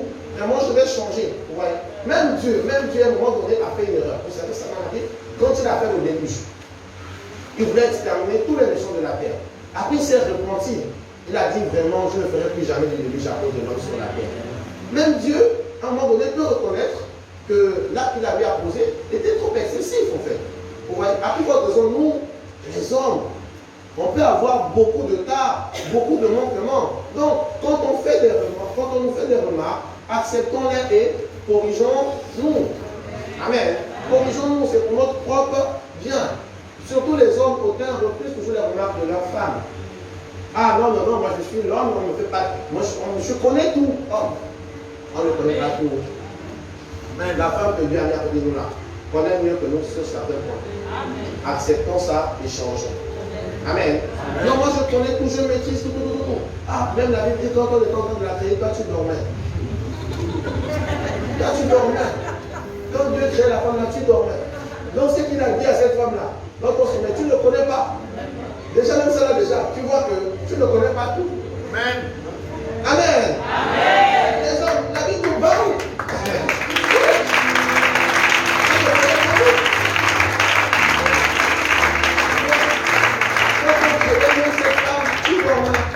Tu dormais.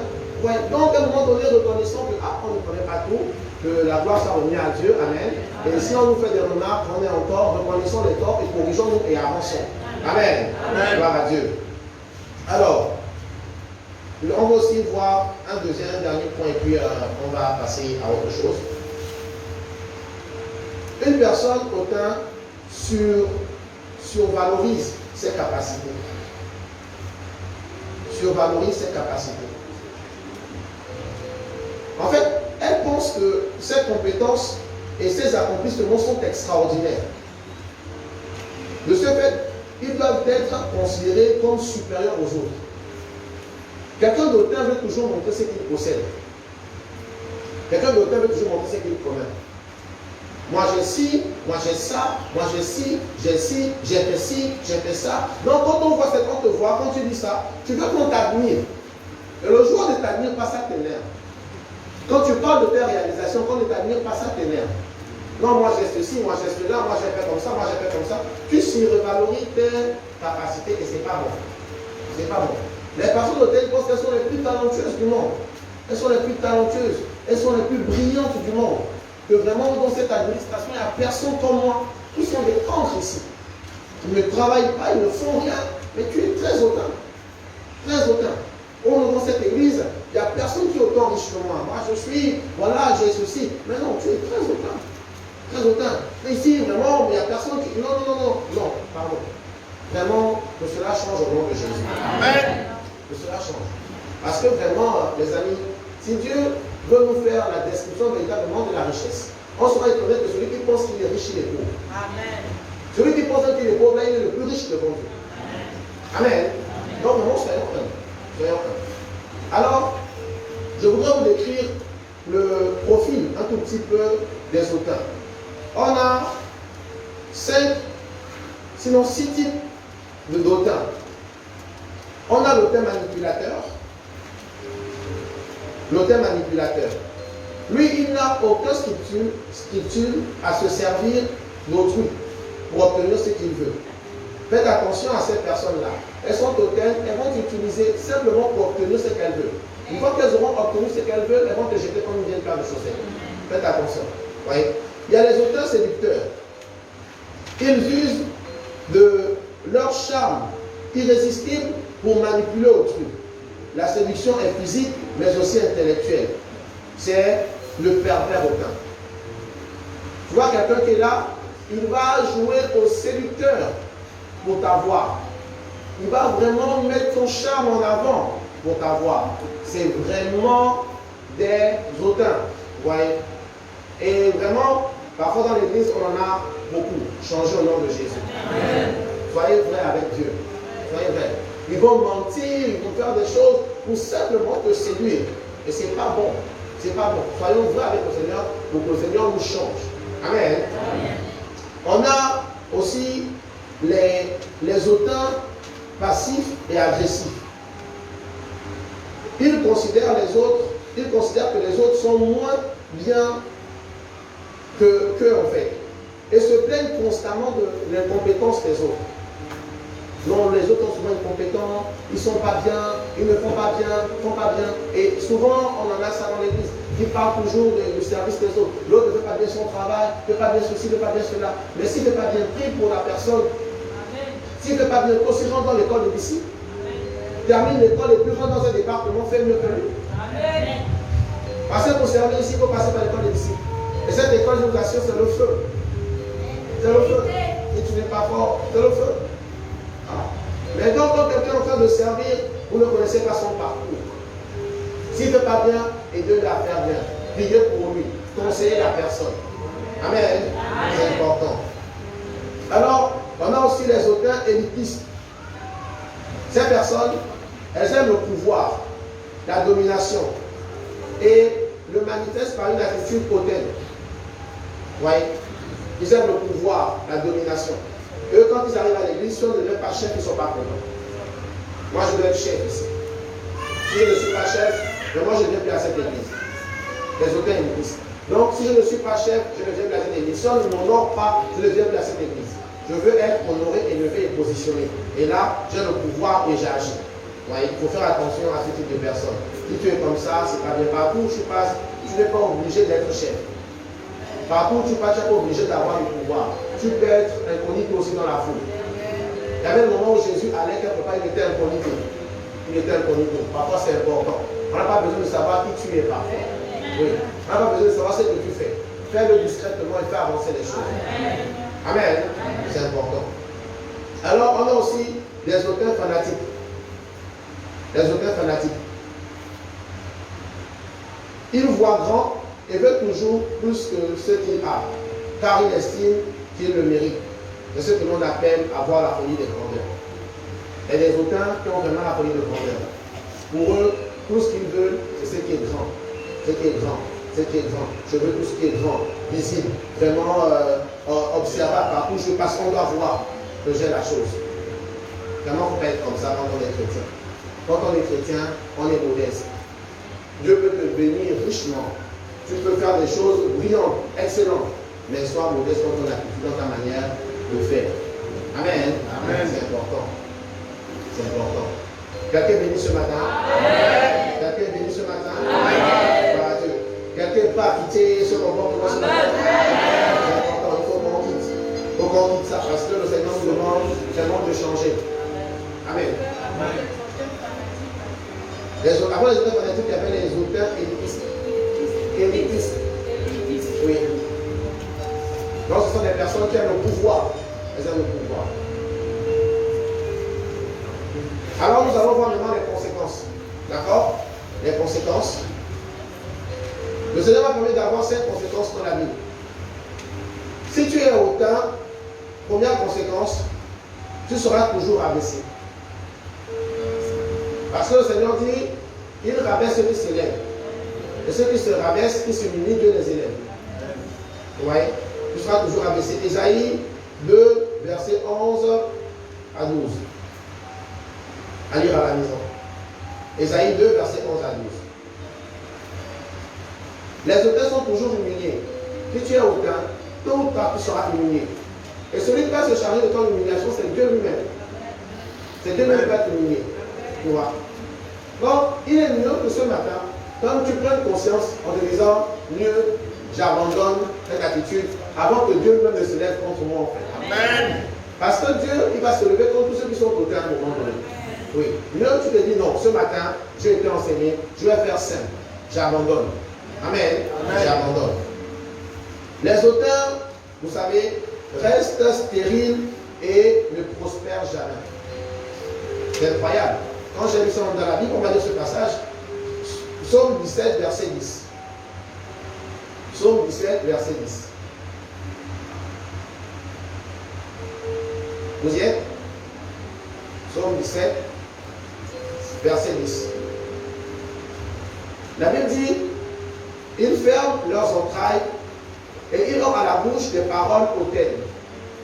Ils ferment leurs entrailles et ils ont à la bouche des paroles hautaines. Vous voyez? Ça veut dire qu'il y a des personnes même qui pleurent, qui veulent des enfants, ils veulent des enfants. Mais Dieu voit à quel point ils sont hautains. Et Dieu ne leur donnera pas ça. Amen. Il y a des gens qui pleurent que je veux un travail, je veux me marier, je veux ceci. Mais Dieu regarde et dit, tu es hautain, je ne peux pas te donner ça. Tu n'auras plus respirer dans ce monde-là. Tu vois? Il est mieux parfois de se calmer, de rester humble. Tu es humble, la vie va te lever. Amen. C'est important. Mais tu vois, vous voyez même, Anne, quand elle cherchait l'enfant, à chaque fois elle allait pleurer devant Dieu, mais Dieu ne lui donnait pas ça. C'est parce que quand elle allait vers Dieu, elle allait en demandant parce que Pénina, sa co-épouse, était en train de l'embêter chaque fois. Donc elle dit, Seigneur, donne-moi l'enfant là pour que je prouve à Pénina aussi que moi aussi, je peux mettre au monde. Les prières comme ça ne vont pas marcher. Dieu ne va pas t'exaucer. Je vais me marier à cause de ci, je vais faire ça à cause de ci, je vais montrer à tel que l'autre. Non, Dieu ne t'exaucera pas. Amen. C'est lorsque Dieu a trouvé son intérêt et qu'elle a été humble. Elle a dit, Seigneur, vraiment, si tu puisses te souvenir de moi aujourd'hui, je m'humilie devant toi. Et si tu me donnes un enfant, je te le consacrerai. À partir de là, Dieu a été intéressé par la prière. Or, je déclare sur ta vie qu'aujourd'hui, tu feras des prières dont Dieu sera intéressé. Dieu sera intéressé. Parce que tu vois que ce comportement-là pique de toi. Tu vas faire des prières et Dieu sera intéressé par cette prière. Il sera intéressé. Parce qu'il regarde au ça, c'est un cœur humble qui est en train de prier. Ce n'est pas un cœur qui prie en demandant des choses pour la concurrence ou bien pour le martyr. Parce qu'il veut essayer de montrer que lui aussi il l'a. Non, non, non. Vous voyez? Il y a beaucoup comme ça qui sont stériles aujourd'hui à cause de ça. Il y a beaucoup qui n'ont pas d'enfant. Il y a beaucoup qui ne rentrent pas dans leur destinée à cause de tout cela. Parce qu'en fait, dans leur cœur, ils se disent, donc, si j'obtiens, je vais montrer à tel que j'ai aussi eu. Et il va voir. Dieu ne va pas te bénir à cause de ça. Dieu ne te bénira pas à cause de la concurrence avec quelqu'un. Amen. Amen. Amen. Aujourd'hui, vraiment, quittons ce comportement dans le nom de Jésus. voyez, c'est important. Et ce gars hautain est semblable à ce pharisien qui va à la prière. Et quand il va à la prière, il tape sa poitrine. Et il dit non, moi, je suis juste. J'apporte mes offrandes, mes dîmes, je jeûne tous les jours, je vais à l'église, je suis juste. Donc je n'ai plus besoin de me repentir. Vous voyez? Mais il y a quelqu'un à côté qui a dit Seigneur, vraiment, je me repens devant ta face. Vraiment, pardonne-moi pour tout ce que j'ai eu à faire. Vraiment, j'apporte devant mon offrande et bénis-moi. Jésus a dit cette personne-là, quand elle est partie bénie. Amen. Sachez faire la différence. Quand vous parlez à Satan, c'est différent de lorsque vous parlez à Dieu, s'il vous plaît. Avec Satan, vous parlez avec autorité. Mais à Dieu, vous parlez avec révérence. À Dieu, vous parlez avec révérence, humilité, avec Dieu. Vous parlez à Dieu, papa, vraiment, de grâce, tu pries. Mais quand tu es en face de Satan, tu prends autorité. Amen. Faites la différence. Moi, je vois des gens qui parlent très mal à Dieu dans leur prière. Ce sont des personnes hautaines. Dieu, si tu ne fais pas ci, je te dis que je ne dois. Il est ton ami. Il est ton ami. D'abord, Dieu, moi, je suis énervé. Ça me fait quoi?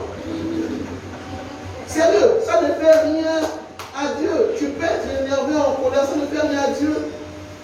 C'est comme si un enfant de 35 ans s'énerve avec son papa. Le papa va se faire la laisse-moi celui-là. Il va passer à autre chose. Il va passer à autre chose. Vous voyez, vraiment, quand vous priez, vraiment, quand vous êtes en train de vous adresser à Dieu, que ça soit différent. Amen. Et quand tu as Satan aussi, c'est différent. Amen. C'est important. Dieu s'est passé contre toi. Je n'ai pris plus d'ailleurs. Je suis déçu de tout ce qui se passe. Et ta responsabilité dans tout ça, tu as essayé de jauger. Parce que tu es responsable à 90% de tout ce qui se passe dans ta vie. Amen. Amen. Quelqu'un avec moi ce matin? Amen. Donc, alors, pour ne plus être stérile, pour ne plus en fait vivre la sécheresse dans ta vie, sois humble. Parce que en fait, l'hautainerie apporte la stérilité et le manque de prospérité. Tous ceux qui sont hautains sont toujours détruits. Dieu les détruit toujours. Psaume 101, verset 5. Psaume 101, verset 5. On va avoir quelques minutes. Psaume 101, verset 5. Voilà. Dernière conséquence que le Seigneur m'a montré dans sa parole. Tous ceux qui sont hautains sont haïs par Dieu. Et ils vont en enfer. C'est-à-dire que tu peux être là dans l'église. Si tu es hautain, ami, Dieu est en train de te haïr. Pourtant tu es dans son assemblée, mais Dieu est en train de te haïr. Et ça, je voudrais qu'on puisse lire. Parce que vont dire, ah, ça c'est une parole trop forte. Est-ce que c'est vrai, le Dieu qui est amour? Oui. Vraiment, Proverbe 6, verset 16 à 17. Proverbe 6, verset 16 à 17. Je lis la parole. Il y a 6 choses que hait l'Éternel, et même 7 qu'il a en horreur. Les regards, les yeux hautains, la langue menteuse, les mains qui répandent le sang. Les yeux hautains. Donc il y a 6 choses que hait le Seigneur, et parmi ces 6 choses, il y a le regard hautain, les yeux hautains, les personnes qui sont hautaines. Le Seigneur les hait. Tu vois? Donc faites attention.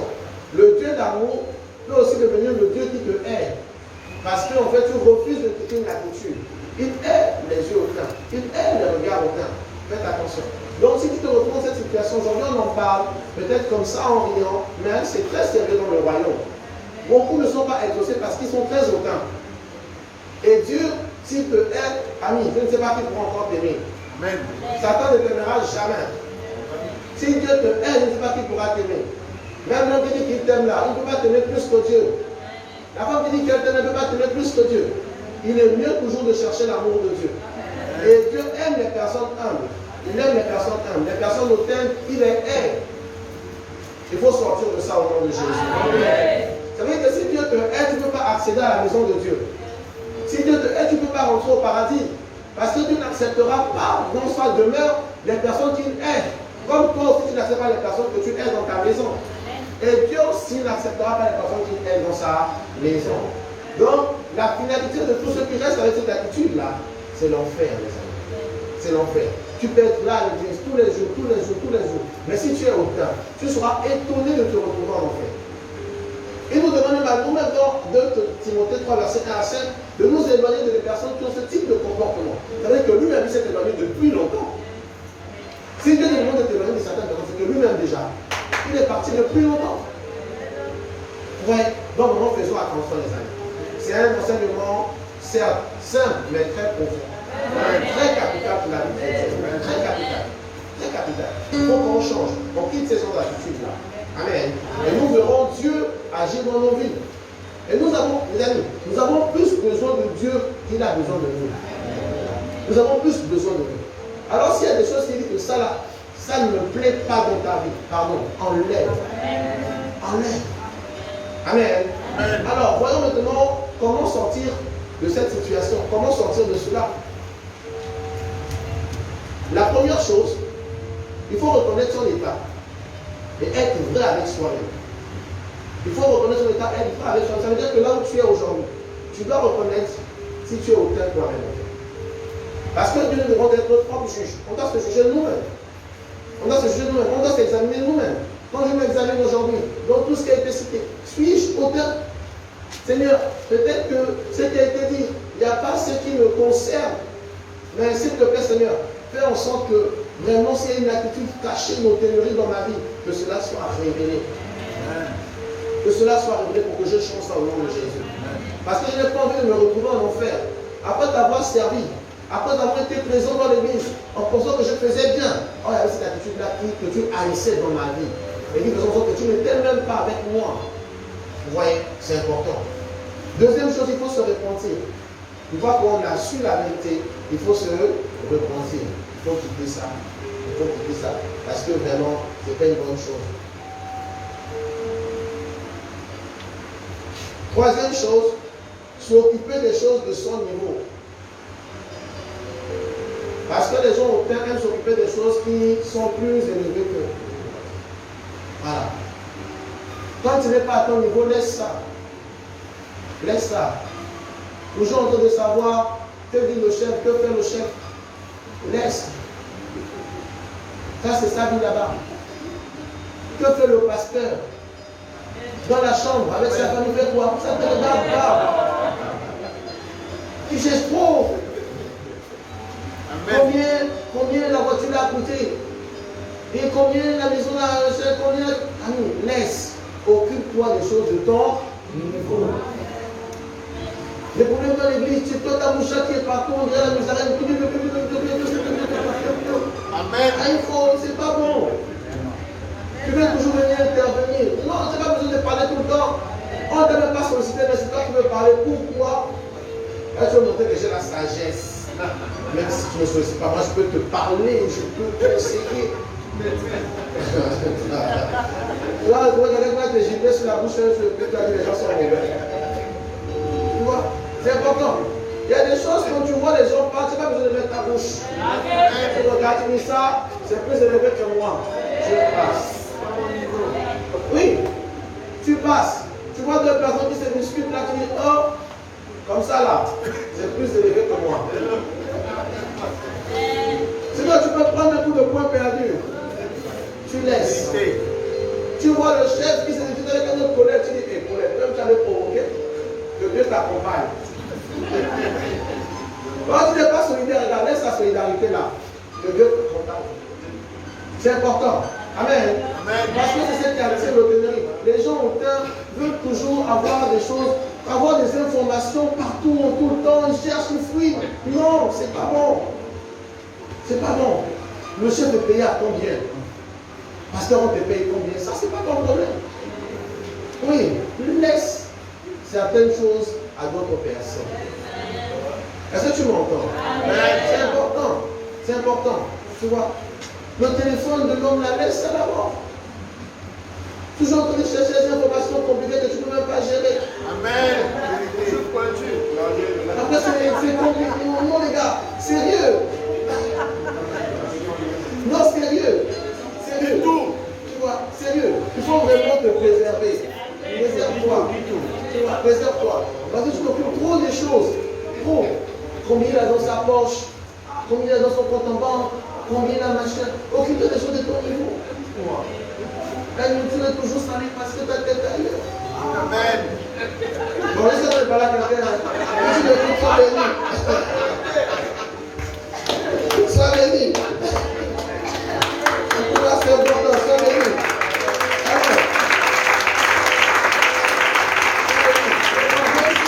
Même si là, il y a les gens qui t'acclament parce que tu vois que d'autres t'acclament, laisse comme ça. Tout change.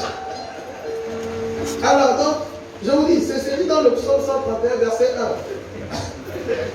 Le psaume 131, verset 1 dit, Cantique des décrets, David, Éternel, je n'ai ni un cœur qui songe, ni des regards hautains. Je ne m'occupe pas des choses trop grandes et trop élevées pour moi.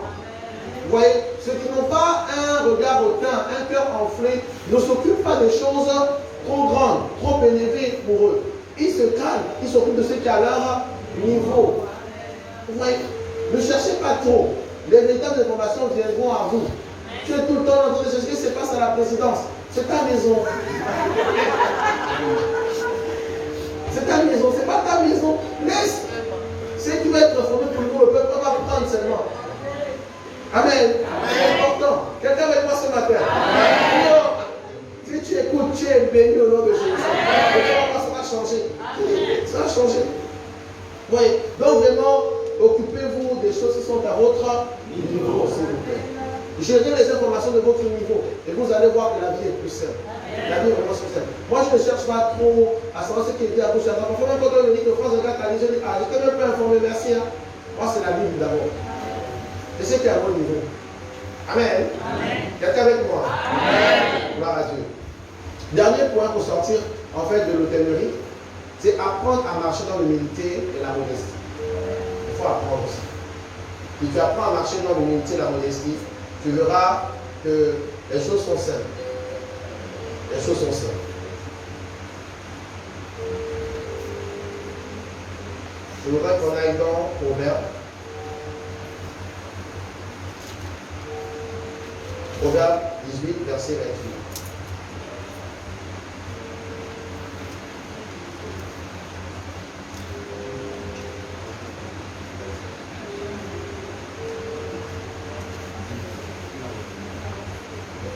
Non, Proverbe 18, verset 12. 12. Pardon, 12. C'est bon? Ok. La Bible dit, avant la ruine, le cœur de l'homme s'élève. L'humilité précède la gloire. Est-ce qu'on peut redire ça? Avant la ruine, le cœur de l'homme s'élève. L'humilité précède la gloire. Amen. Vous voyez, c'est très profond. Ça veut dire que quand tu vois déjà le pénurie arriver dans ta vie, c'est que la ruine est proche. Quand tu vois ton cœur s'élever, se gonfler, se remplir d'orgueil, d'hôtellerie, ça veut dire qu'en fait, ta ruine est proche. Donc ne te laisse pas avoir. En fait, toute chose avant de t'arriver, le Seigneur t'annonce. Il te dit quand tu regardes ton cœur, que tu sens que ton cœur commence à être hautain. S'il te plaît, sache qu'il y a une ruine soudaine qui peut arriver. Change ça vite. Parce qu'il dit l'humilité précède la gloire. Et quand tu vois que tu deviens de plus en plus humble, ça veut dire qu'il y a une grande gloire qui est en train d'arriver dans ta vie. Deviens de plus en plus humble au nom de Jésus. Et que la gloire de Dieu arrive pleinement dans ta vie cette saison. Oui, mais ce sont des grands secrets qui sont en train de donner ce matin. Quand tu sens que tu deviens de plus en plus humble, je suis devenu humble, là, je sens que l'humilité là est en train vraiment de me remplir. Ne t'étonne pas, ça annonce la gloire. Amen. Ça annonce la gloire. Mais lorsque tu sens maintenant, il y a trop d'orgueil, il y a trop de ténèbres, il y a trop de matu-vu, trop de machin, trop de mépriser les autres, trop de parler des autres, se moquer des autres. Quand tu vois ça, Dieu est en train de te dire, il y a le malheur qui va s'abattre sur ta vie. Et quand tu sais ça, tu dis pardon, je connais les conséquences de cet acte-là. Je me retire déjà. Amen. C'est important. C'est important. Vous avez maintenant aujourd'hui la clé pour savoir quand est-ce un malheur en train d'arriver, quand est-ce un bonheur en train d'arriver. Tout part de votre cœur. Si votre cœur devient hautain, il y a un malheur qui est en train de frapper à la fin. Mais si votre cœur devient de plus en plus humble, il y a un grand bonheur qui est en train d'arriver. Que ce grand bonheur t'arrive au nom de Jésus. Donc, chers frères et sœurs, je vous remercie infiniment d'avoir écouté attentivement cet enseignement. Et j'ose vraiment croire que vous avez été vraiment touché par ça. Et qu'aujourd'hui, vous prenez la décision de sortir de ça. Parce que les conséquences sont terribles. Les conséquences sont terribles. Terminer en enfer, après avoir été présent tout le temps à l'église, vraiment, c'est le pire sort qui peut être réservé à un chrétien. C'est le pire sort. Et ça peut nous emmener en enfer. Sérieusement. Vous voyez, les gens souvent disent le péché, c'est du sexe, c'est tout ça. Mais ce genre de choses-là, Dieu est ça. Il est ça. Oh, le péché du sexe, machin, mensonge, mais ça là aussi, Dieu est ça. On est en train à chaque fois de monter dans la dimension de sanctification. On était d'abord des histoires de sexe, mensonge, charnel, mais ça, c'est devient comportemental. C'est le comportement de quelqu'un. Donc ton comportement peut aussi te faire perdre le salut. Amen. Amen. Alors ce matin, je voudrais que tous ceux qui ont reconnu clairement être concernés par ce message, je voudrais qu'avec moi, tu puisses te repentir sincèrement. Et dire, Seigneur, je quitte ces choses-là. Je quitte ces choses. Parce que je n'ai pas envie de perdre mon salut. J'ai plutôt envie de vivre la gloire. Parce qu'avec toi, je vais de gloire en gloire. Amen. Amen. Est-ce qu'on peut se repentir et demander pardon à notre Dieu, être sincère avec nous-mêmes? Gloire à Jésus. Alors, vous qui nous suivez, pendant que le Seigneur nous bénisse, vous pouvez aussi faire le même acte dans vos maisons pour repentir sincèrement de cette attitude qui parfois ne se rend pas compte que c'est vraiment dangereux. Donc, vraiment, repentez-vous et après, juste à côté, faites vos tables de la Sainte Seine, prenez un pain, prenez un jus, présentez-le au Seigneur et vous faites cette prière que Seigneur, je te présente ce pain et ce jus. Comme tu l'as dit dans ta parole, faites-le sur mémoire de moi. Vraiment, je me souviens que tu viendras nous chercher. Et ce matin, je me réconcilie pleinement avec toi. Et vous le prenez avec gaieté de cœur et bonheur. Et le Seigneur vous bénira. Alors, merci, soyez abondamment bénis et excellent week-end.